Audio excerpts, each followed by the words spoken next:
ನಮಸ್ತೆ ಎಜಿ ನ್ಯೂಸ್ಗೆ ಸ್ವಾಗತ. ಬಾಗಲಕೋಟೆ ಜಿಲ್ಲೆಯ ರಬಗವನಹಟ್ಟಿ ತಾಲೂಕಿನಾದ್ಯಂತ ಅಕ್ರಮವಾಗಿ ಏಕಿಲ್ಲದೆ ತಂಬಾಕು ಮಿಶ್ರಿತ ಮಾವ ಮಾರಾಟ ಏಕಿಲ್ಲದೆ ನಡೀತಾ ಇದ್ದು ಕೇಳುವವರೇ ಇಲ್ಲದಂತಾಗಿದೆ. ಪಾನ್ ಶಾಪ್ ಅಂಗಡಿಗಳ ಮುಂದೆ ನಿತ್ಯ ನೂರಾರು ಮಾವ ಪ್ಯಾಕೆಟ್ ತಯಾರಿಸಿ ಮಾರಾಟ ಮಾಡಲಾಗ್ತಾ ಇದೆ. ಇಲ್ಲಿನ ತಾಲೂಕು ಕೇಂದ್ರ ಸ್ಥಳ ರಬಗವನಹಟ್ಟಿಯಲ್ಲಿ ರಾಜ್ಯೋತ್ಸವಕ್ಕೆ ಮಾವ ಮಾರಾಟ ನಡೀತಾ ಇದ್ದು ಯಾರು ಕೇಳಬೇಕು ಎನ್ನುತ್ತಿದ್ದಾರೆ ನಾಗರಿಕರು. ಕೆಲ ತಿಂಗಳ ಹಿಂದೆ ಪೊಲೀಸ್ ಇಲಾಖೆ ಹಾಗೂ ಆಹಾರ ಇಲಾಖೆ ಜಂಟಿಯಾಗಿ ಮಾವ ತಯಾರು ಮಾಡುವ ಘಟಕಗಳಿಗೆ ಹಾಗೂ ಅಂಗಡಿಗಳ ಮೇಲೆ ದಾಳಿ ಮಾಡಿ ಹಲವು ಪ್ರಕರಣ ದಾಖಲಿಸಿ ಶಿಸ್ತಿನ ಕ್ರಮಕ್ಕೆ ಮುಂದಾಗಿತ್ತು. ಆದರೆ ಇದೀಗ ಮತ್ತೆ ಅದು ತಲೆ ಎತ್ತಿ ನಿಂತಿದ್ದು ಕೇಳುವವರು ಇಲ್ಲದಂತಾಗಿ ದಿನಕ್ಕೊಂದು ಮಾವ ಅಂಗಡಿ ತೆರೆಯುವಂತಾಗಿದೆ ಎನ್ನುತ್ತಿದ್ದಾರೆ ಪ್ರಜ್ಞಾವಂತ ನಾಗರಿಕರು.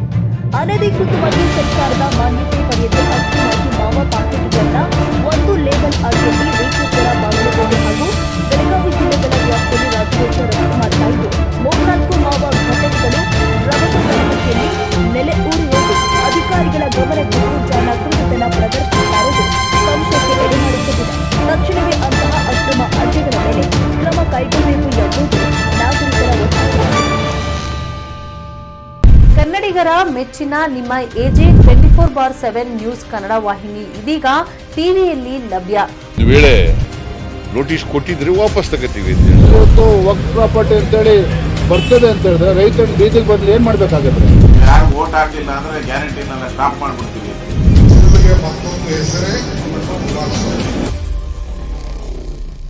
ಕರ್ನಾಟಕ ಮತ್ತು ದೇಶ ವಿದೇಶ 360 ಡಿಗ್ರಿ ಸುದ್ದಿ ಹಾಗೂ ಉತ್ತರ ಕರ್ನಾಟಕ, ಬೆಳಗಾವಿ, ಬಾಗಲಕೋಟೆ, ಧಾರವಾಡ, ಹಾವೇರಿ, ಗದಗ, ಬಿಜಾಪುರ ಜಿಲ್ಲೆಯ ಕ್ಷಣ ಕ್ಷಣದ ವಿವರವನ್ನ ಪಡೆಯುವುದಕ್ಕೆ ಎಜೆ 24/7 ನ್ಯೂಸ್ ಕನ್ನಡ ವಾಹಿನಿಯನ್ನ ಲೈಕ್ ಮಾಡಿ, ವಿಡಿಯೋಗಳನ್ನ ಶೇರ್ ಮಾಡಿ, ಕಮೆಂಟ್ ಮಾಡುವ ಮೂಲಕ ನಮ್ಮ ವಾಹಿನಿಗೆ ಸಹಕಾರ ನೀಡಿ ಮತ್ತು ಚಾನೆಲ್ ಅನ್ನ ಸಬ್ಸ್ಕ್ರೈಬ್ ಮಾಡಿ.